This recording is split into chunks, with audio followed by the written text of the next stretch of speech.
So now we can come to the next section, that is section 116 of Indian Evidence Act. It says estoppel of tenant and of licensee of the person in possession. Now you need to just focus on one thing, and you just need to focus on two words under section 116, continuance of tenancy and beginning of tenancy. तो continuance शब्द पे गौर करना है और beginning शब्द पे गौर करना है. इसको मार्क कर लीजिए. Now I just read the section for you.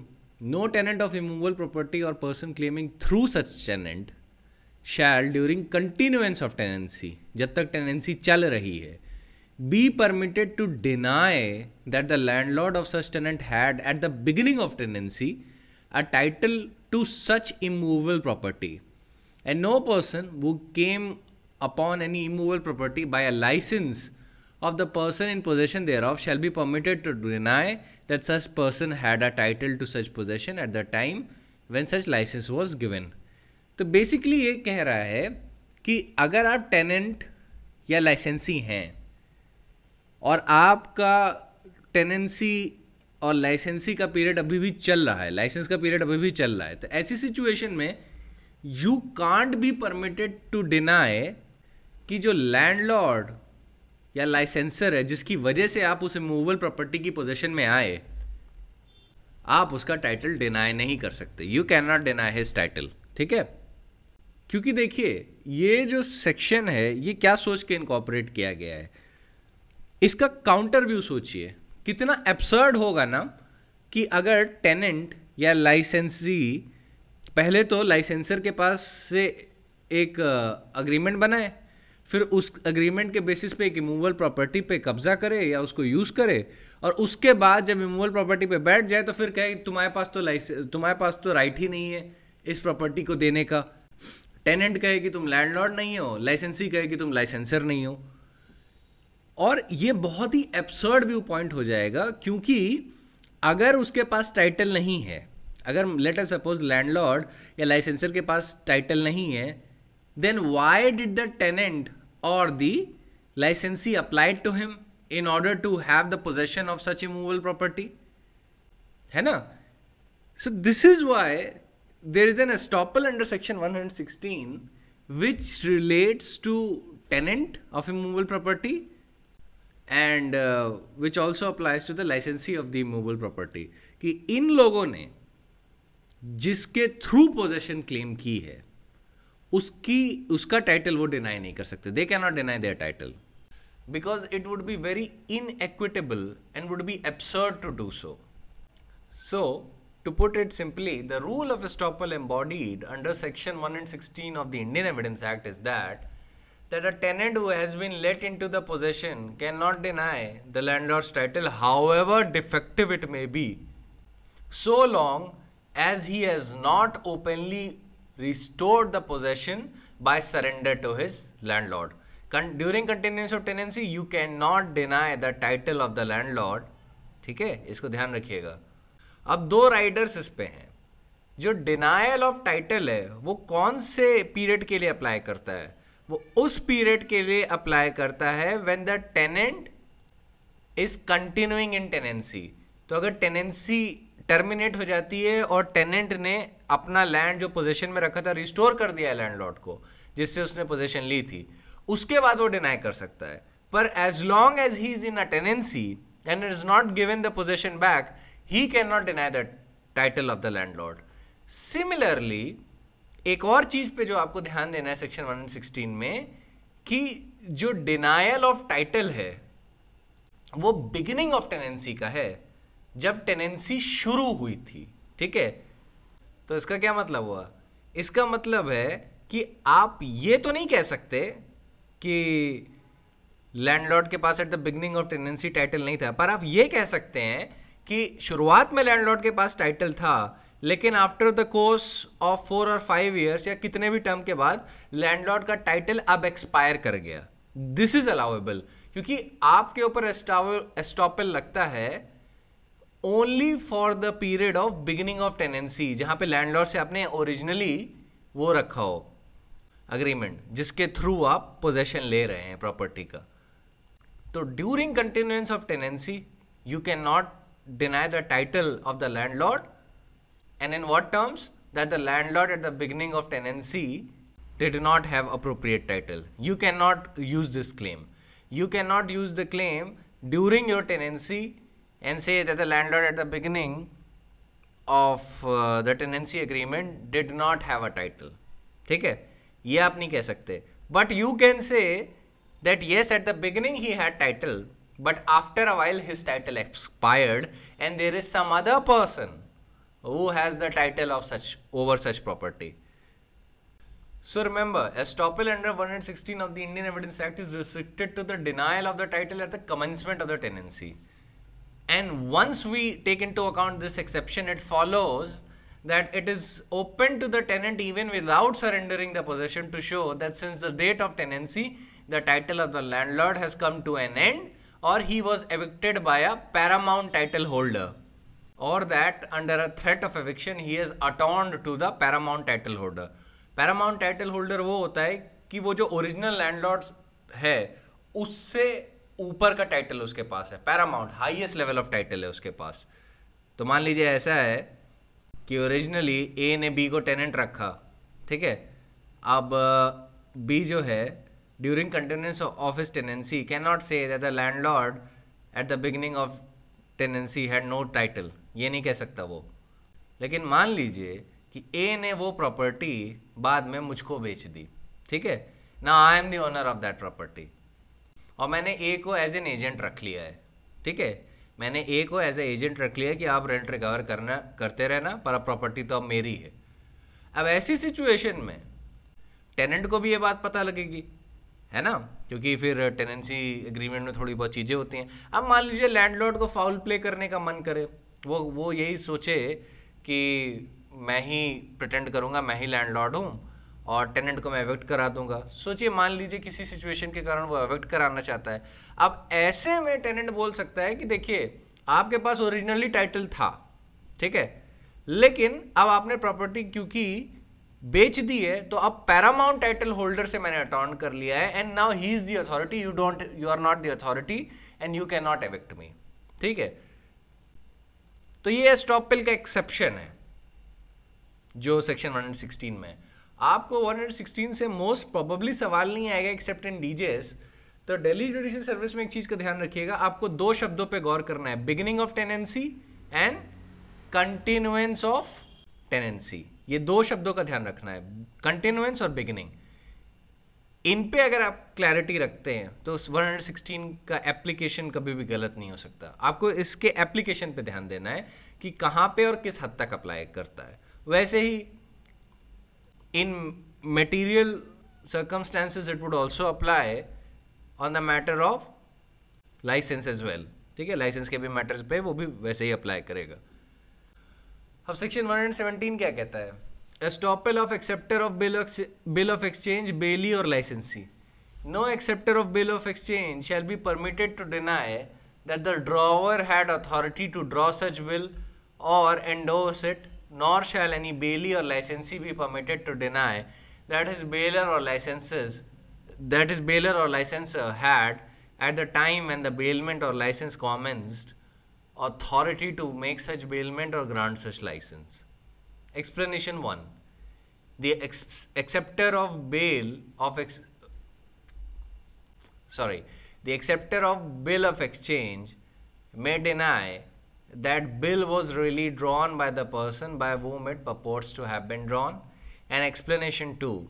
If bailee delivers the goods bailed to a person other than the bailer, he may prove that such person has a right to them as against the bailer. अब ये जो section है, it deals with further instances of estoppel by agreement.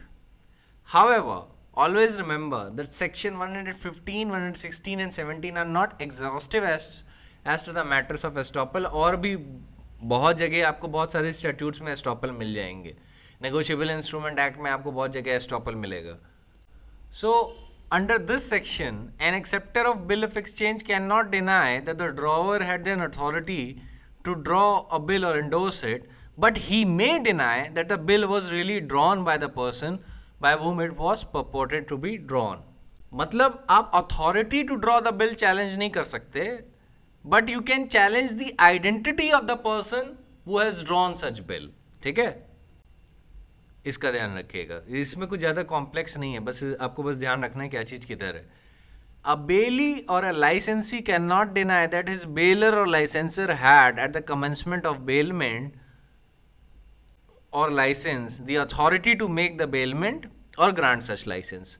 So this is very easily understandable कि बेली और लाइसेंसी ये नहीं deny कर सकते at the time and the bailment और लाइसेंस कमेंस्ड कि लाइसेंसर या बेलर के पास अथॉरिटी नहीं है टू ग्रांट सच बेलमेंट और लाइसेंस एज द केस में बी.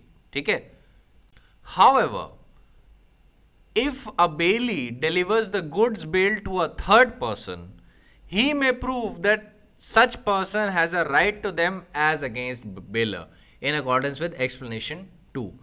तो वहाँ पे सेक्शन बस ये कह रहा है कि आप बेली अगर आप हैं, आप ये नहीं डिनाई कर सकते कि bailor at the commencement of bailment had the authority to make such bailment. आप ये नहीं डिनाई कर सकते.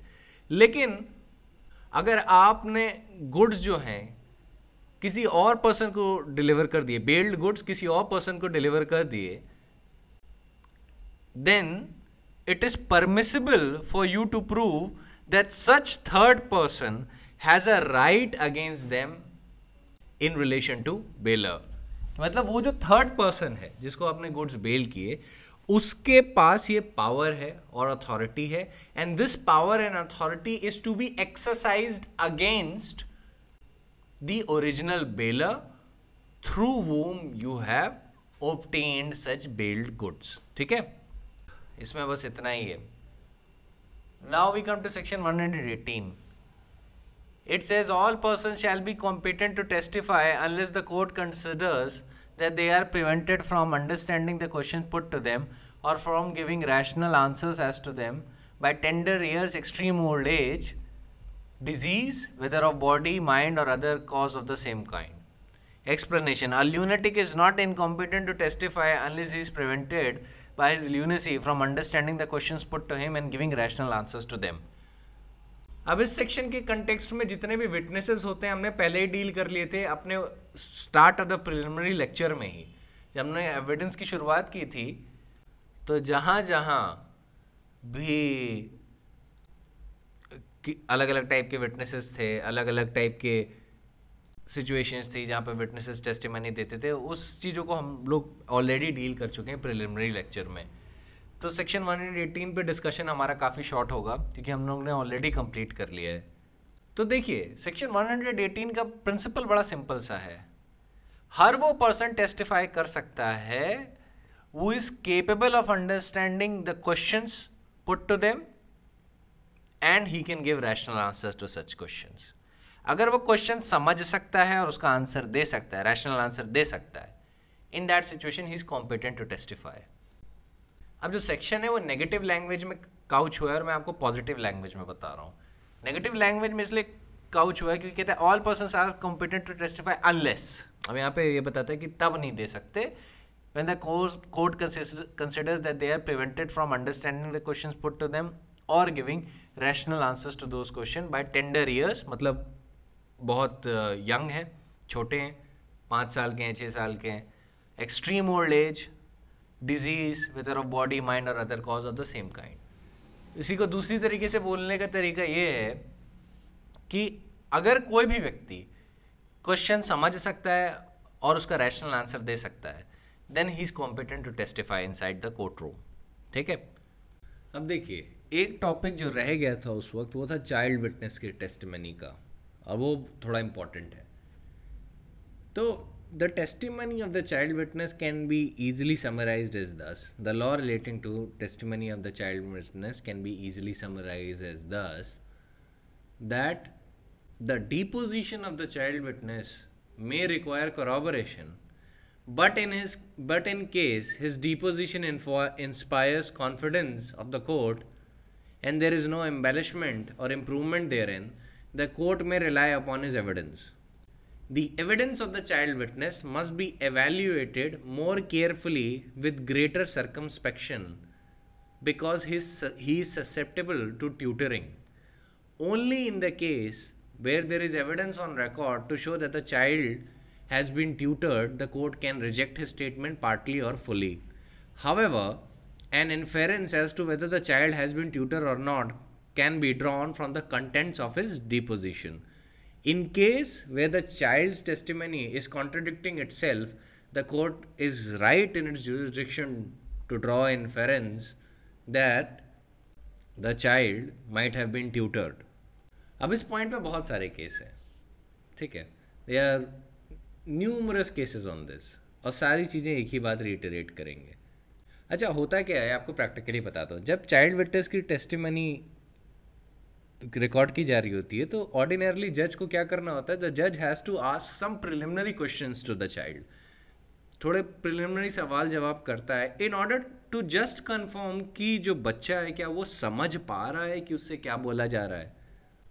And when the judge is satisfied that the child is capable of understanding the questions which are being put to him and he is giving rational answers to them, only then the process of giving actual testimony in relation to the matters of fact of the case starts. ठीक है, usually क्या होता है, जज कुछ preliminary सवाल पूछता है जस्ट टू अंडरस्टैंड कि what is the mental competence of the child, what is the acumen of the child. और ये जो प्रिलिमिनरी एग्जामिनेशन होता है वो इसी वजह से होता है क्योंकि जो चाइल्ड है उसको ईजिली सब लोग ट्यूटर कर सकते हैं. उसको पुलिस भी ट्यूटर कर सकती है कि कोर्ट में ये बोलना, उसको पेरेंट्स भी ट्यूटर कर सकते हैं कि कोर्ट में ये बोलना, उसको प्रोसिक्यूशन ऑफिसर्स भी बोल सकते हैं कि कोर्ट में ऐसे ऐसे बोलना, इस तरीके से बोलना. सो कोर्ट का काम है सच निकलवाना, है ना.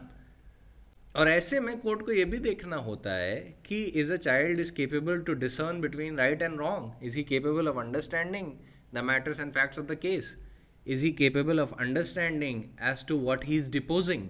ये सारी चीज़ें देखने के लिए कोर्ट प्रिलिमिनरी एग्जामिनेशन करता है. और corroboration का जो रूल ऑफ प्रूडेंस है चाइल्ड की टेस्टिमनी को लेके, corroboration is a rule of prudence in this case. वो इसीलिए है जिससे ये ना हो कि the child has been tutored और उसकी सोल टेस्टिमनी पे किसी को कन्वेक्ट कर दिया गया. ध्यान रखिएगा, it is a rule of prudence not the rule of law. किन्हीं सर्कमस्टेंसेज में the fact and circumstances are correct तो single testimony of the child witness पे भी कन्विक्शन हो सकता है. But those are some of the very rare circumstances. Ordinary court as a rule of prudence will look for corroboration in material particulars. अब देखिए कुछ cases देखते हैं जिससे आपको थोड़ा ये समझ में आएगा. The first case in point is Prakash and Ananda versus State of Madhya Pradesh. Here the 14-year-old minor was the brother of the deceased. The minor Ajay Singh was stated to be an eyewitness to the crime. The trial court discarded the evidence of the minor Ajay Singh, holding that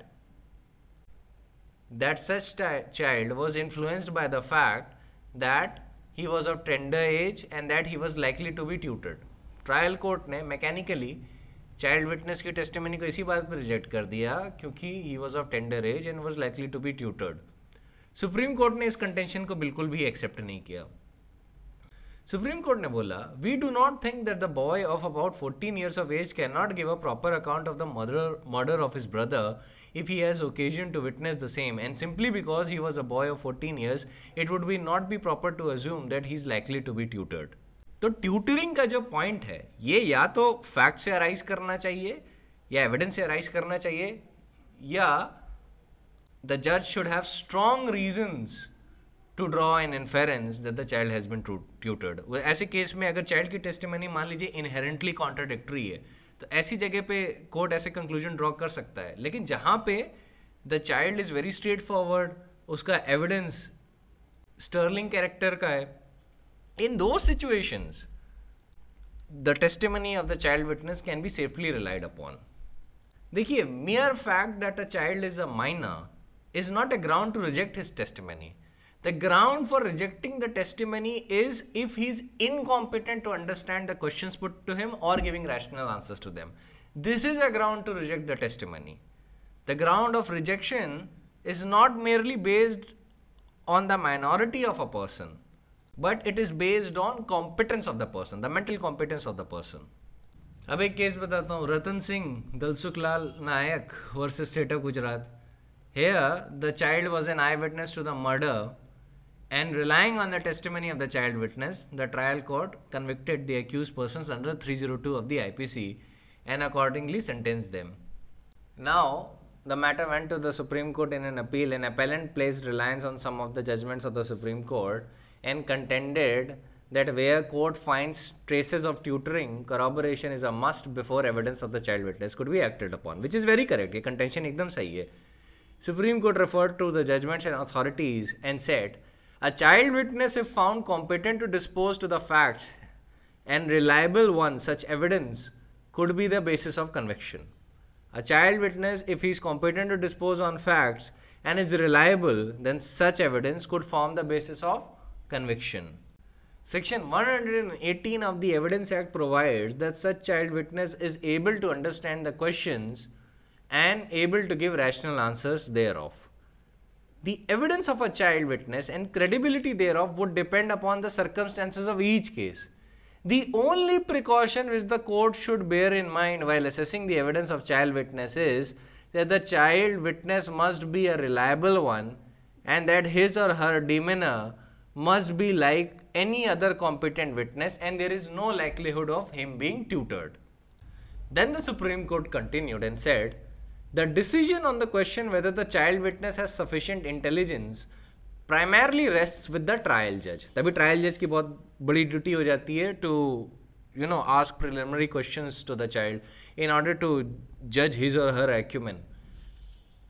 So the Supreme Court continued and said that this is a primarily duty of the trial judge to see whether the child has sufficient intelligence or not, because it is the trial judge who notices his manners, his apparent possession or lack of intelligence, and the said judge may resort to any examination which will tend to disclose his capacity and intelligence as well as his understanding of the obligation on oath. कि oath लेने का effect क्या होता है. Court में जब भी आप evidence देते हैं oath में देते हैं, तो child को थोड़ी ना समझ में आएगा कि oath का क्या महत्व है या what is the value and importance of oath. So it is primarily duty of the trial judge to make sure that the child understands it. The decision of the trial court may, however, be disturbed by the higher court if from what is preserved in the records, it is clear that his conclusion was erroneous. Higher courts trial judge के discretion के साथ तभी interfere कर सकते हैं when they find कि जो trial judge ने facts of the case में जो conclusions बनाए हैं, they are erroneous, गलत हैं. This precaution is necessary because child witnesses are amenable to tutoring and often live in a world of make-believe. Though it is an established principle that a child witness are dangerous witnesses as they are pliable and liable to be influenced easily, shaped and molded, but it is also an accepted norm that if careful scrutiny of their evidence, the court comes to the conclusion that there is an impression of truth in it, then there is no obstacle in the way of accepting the evidence of child witness. Then Supreme Court, while dealing with the merits of the case, said that there was no reason for the child to falsely implicate the accused person. The trial court on careful examination was satisfied about the child's capacity to understand and give rational answers. That being the position, it cannot be said that the child witness lacked the maturity to understand the import of the questions put to her or give rational answers. The child has been cross-examined at length and she stood her ground. The Supreme Court then held that the evidence of the child witness was credible, which revealed her truthful approach and that her evidence had the ring of truth in it. Consequently, Supreme Court accepted the said evidence of the child witness and dismissed the appeal. देखिए, आपको और भी simple शब्दों में बताता हूँ. देखिए, child witness की टेस्टिमनी में हमेशा ये डेंजर रहता है कि he can be tutored by any person. ठीक है, वो चाइल्ड को कोई भी पर्सन कुछ भी सिखा सकता है और वो हो सकता है वो सारी चीज़ें बोल दे, because he does not have sufficient intellect to understand कि व्हाट इज गोइंग ऑन. ये जनरली होता है. लेकिन the fact that the child can be tutored can not be confused with the fact that the child must have been tutored. In other words, one cannot conclude merely on the basis of capacity of a child being influenced to the certainty that the child must have been influenced. That is not a conclusion that you can draw. Okay? You cannot draw a conclusion that merely because the child can be tutored, he must have been tutored. You cannot draw this conclusion. The fact of tutoring must be based on evidence. ठीक है, और a strong inference based on evidence. Evidence के basis पे ही जजेस inference cast करते हैं. ये कोई मैकेनिकल इफेक्ट नहीं हो सकता कि merely because the child can be tutored तो जज ने ऑटोमेटिक प्रिज्यूम कर लिया कि हाँ इसको ट्यूटर ही किया गया होगा, ना we must reject his testimony. ऐसा नहीं कर सकते. ठीक है, अब आता है इशू ऑफ करॉबोरेशन. अब देखिए, the testimony of the child witness as a rule of prudence, उसका मटेरियल पर्टिकुलर्स में करॉबोरेशन बहुत ज़रूरी है, लेकिन it is a rule of practical wisdom, not a rule of law. The evidence of the child witness would always stand irretrievably stigmatized. It is not a rule of law.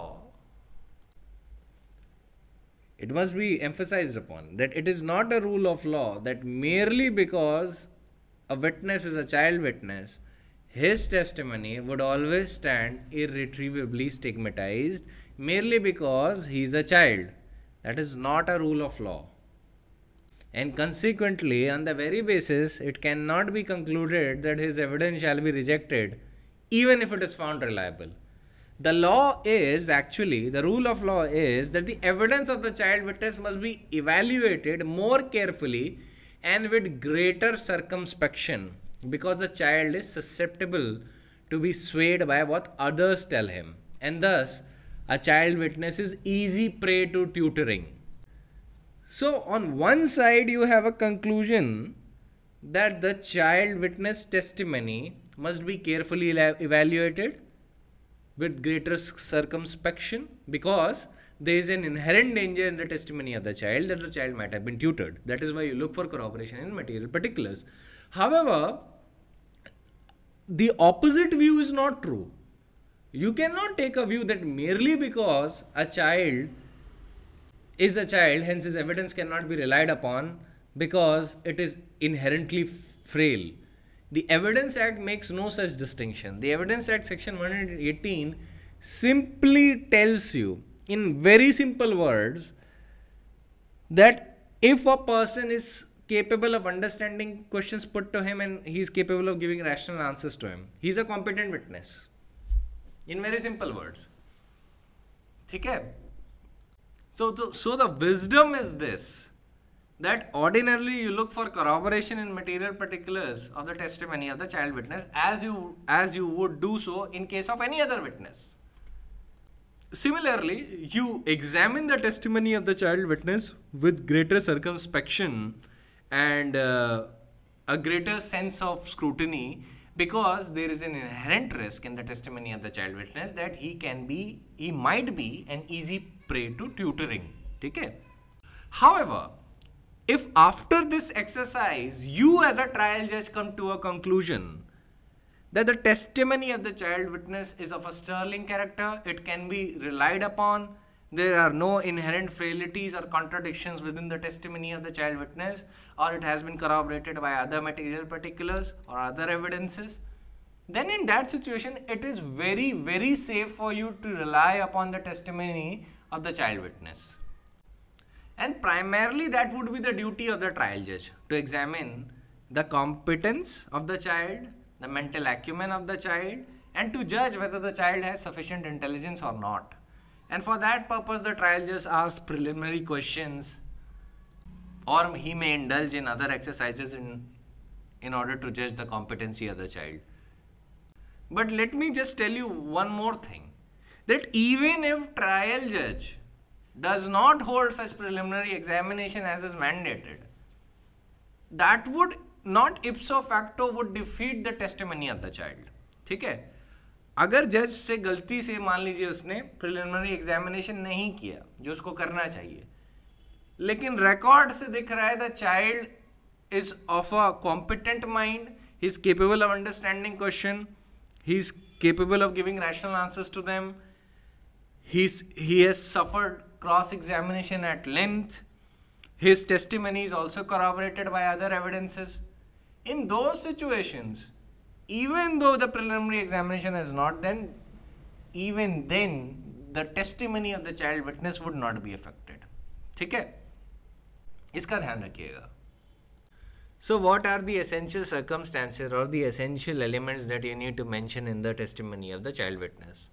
First, you need to mention that precautions are a general rule. ठीक है, precautions क्या है? That first there would be a preliminary examination of the child. Secondly, the court will examine the testimony of the child witness with greater care and circumspection.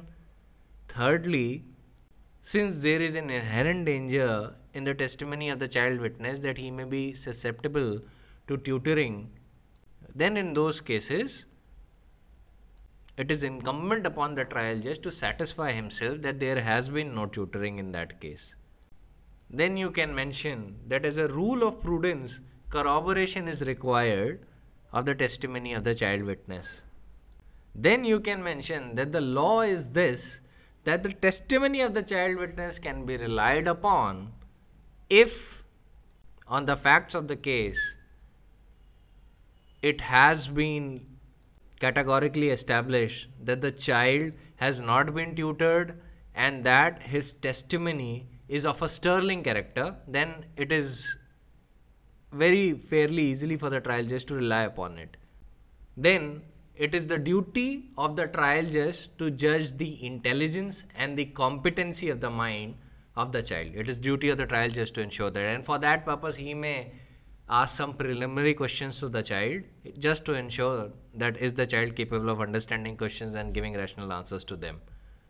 If the testimony of the child is credible, straightforward, and after cross-examinations also there has been no material contradictions in the testimony of the child witness as to give rise to an inference of tutoring, then in that case also it is very safe for the trial judge to rely upon the testimony of the child witness. So that is it about the child witness. आपके लिए study notes में कुछ cases हैं, उनको एक बार देख लीजिएगा. उसमें लोकस क्लासिकस आप पंछी versus state of Uttar Pradesh mention कर सकते हैं. वैसे बहुत सारे केसेस हैं, बट ध्यान रखिएगा केस के नाम से उतना मतलब नहीं जितना उसके प्रिंसिपल से मतलब है. तो एक बार उनको देख लीजिएगा. साथ में एक और रूल याद रखिएगा कि falsus in uno falsus in omnibus का रूल इंडिया पे नहीं अप्लाई करता. ठीक है, इसको मैं preliminary lectures of Indian evidence act में डिस्कस कर चुका हूँ. ये falsus in uno falsus in omnibus is not a rule in India कि मेयरली बिकॉज विटनेस एक बात पे झूठ बोलता है इसका मतलब ये नहीं कि उसकी पूरी टेस्टिमनी ही झूठी है. ठीक है, सो इंडिया में merely because a witness lies on one point doesn't mean that his testimony ought to be entirely rejected. Falsus in uno, falsus in omnibus is not a rule in India. Always remember that. So that is it for today. Child witness की testimony हो गई और section 118 जो है वो preliminary lectures में जितने मैंने विटनेसेस के बारे में डिस्कशन किया उसके कंटेक्स्ट में उसको ध्यान में रखिएगा. ठीक है, तो वो already we have discussed at the preliminary lecture itself. और 118 का एक छोटा सा पॉइंट आपको बस इतना सा याद रखना है कि एविडेंस एक्ट हर उस पर्सन को कॉम्पिटेंट मानती है who is capable of understanding questions and giving rational answers to it. ठीक है, so even a lunatic if during the interval where his sanity is restored he is deposing before the court, then the court can actually use such evidence, can actually use such testimony. अगर एक पागल आदमी है जो usually पागल रहता है but छोटे इंटरवल्स के लिए sanity is restored and during those intervals he deposes before the court, in those situations it is entirely acceptable for the court to admit such testimony. ठीक है, तो अगर इस लेवल तक ये पॉसिबल है then of course in the child witness के context में जो प्रिकॉशंस कोर्ट लेता है वो इसी कंटेक्स्ट में लेता है कि ट्यूटरिंग का जो एलिमेंट है वो एलिमिनेट कर सके. अगर ट्यूटरिंग का एलिमेंट एलिमिनेट कर देता है और ये पाता है कि जो चाइल्ड विटनेस है उसने जो सच में देखा है वही डिपोज कर रहा है, then it is very easy for the trial जज और एनी जज to rely upon such testimony. आप कैसे ऐसे कई केस पढ़ेंगे जहाँ पे चाइल्ड विटनेस की testimony has been categorically held to be not tutored, and the testimony has went through severe cross-examination test, and after that the judge came to the conclusion, yes, the testimony is sterling in character and he's an eyewitness. He's not narrating the events because of the result of tutoring. He's narrating the events as to what he saw in actuality. So in that relation, the child witness testimony many a times have become sometimes a sole ground for convicting the accused person. Sometimes, not all the times, क्योंकि usually जो court होता है थोड़ा हेजिस्टेंट होता है child witness की testimony पे सोली rely करने पे. लेकिन जहाँ पे फैक्ट और सर्कमस्टेंसेस ऐसे होते हैं वेयर द कोर्ट फाइंड्स कि yes in these grounds it is wholly permissible for the court to rely on the testimony of the child witness, and the child witness was the sole eyewitness in that case. In those situations court also relies upon it, पूरी तरीके से उस पर rely भी कर देता है कभी कभी. लेकिन वहाँ पर testimony is of a sterling character, बहुत हाई लेवल की होती है. ये सब दिख जाता है कि जो चाइल्ड है he has seen the event. He is not narrating the event because of tutoring. He's also corroborated in material particulars. He has suffered cross examination. After that the court is very certain कि हाँ ये जो बोल रहा है child जो बोल रहा है he is actually narrating as to what he saw. And in those situations where the child has no motive or the relations of the child has no motive to implicate the accused person, वहाँ पे जो testimony of the child witness है it has an additional strength and support. लेकिन पर Contra आपको कई cases ऐसे मिलेंगे जहाँ पे चाइल्ड विटनेस की टेस्टिमनी पर रिलाई नहीं किया गया.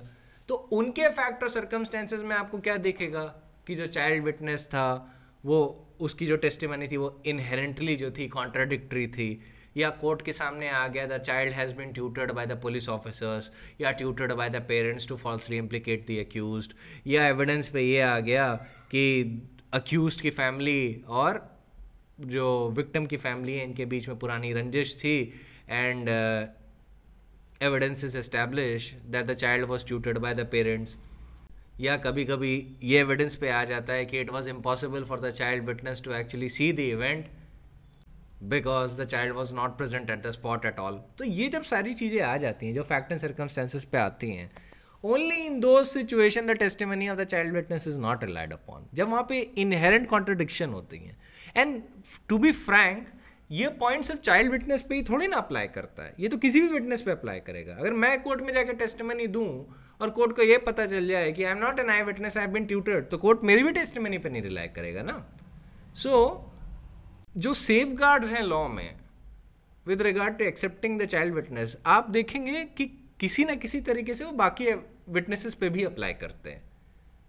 Always remember that there is no principle of law that a child of tender years would not be able to recapitulate the facts from his memory or would not be a competent witness. A child is always receptive to an abnormal event which takes place in his life and would never forget those events for the rest of his life. The child may also be able to recapitulate carefully and exactly when asked about the same in future. All that matters for the court is the competency of the child to understand the questions put to him and give its rational answers. And of course, the rational answers must be truthful. That is the most essential criteria. So, if the evidence of the child witness with regard to relevant events about the crime is without improvement, embellishments, or inherent contradictions, and the same inspires the confidence of the court, then his deposition would not even require the corroboration. ठीक है, उस situation में where the testimony inspires the confidence of the court, the corroboration would not be required. But where the trial judge is hesitant, then he may look for corroboration of the testimony. So that is primarily the point of child witness. अब एक सवाल आता है कि अभी थोड़ा advance point है, ये आपसे एग्जाम में नहीं पूछा जाएगा. अगर मान लीजिए जो चाइल्ड विटनेस की टेस्टिमनी है उसका एक पार्ट ट्यूटर्ड है और दूसरा पार्ट रियल है, अनट्यूटर्ड है, मतलब एक पार्ट ट्यूटर्ड है दूसरा पार्ट रियल है, तो ऐसी सिचुएशन में क्या होगा? तो ऐसी सिचुएशन में जान लीजिए, इफ द ट्रायल जज is capable of separating the untutored part from the tutored part, then it is wholly within the jurisdiction of the judge to rely upon the untutored part and exclude the tutored part, assuming it inspires the confidence of the court. Parts of the statement of a child witness, even if tutored, can be relied upon if the tutored part can be separated from untutored part, in case such remaining untutored part inspires confidence. In such an eventuality, the untutored part can be believed or at least taken into consideration for the purpose of corroboration, as in a case of hostile witness. Hostile witness के case में जैसा होता है वैसा ही इनके case में भी हो सकता है, where there is a tutored part of the testimony and there is untutored part of the testimony. That is entirely within the province of the court. So that is it regarding child witness testimony. We have completed this also. Now next time we will see all the other allied affairs. Now the Evidence Act is not much left. ये खत्म ही होने वाला है. So that is it for today. I'll see you tomorrow.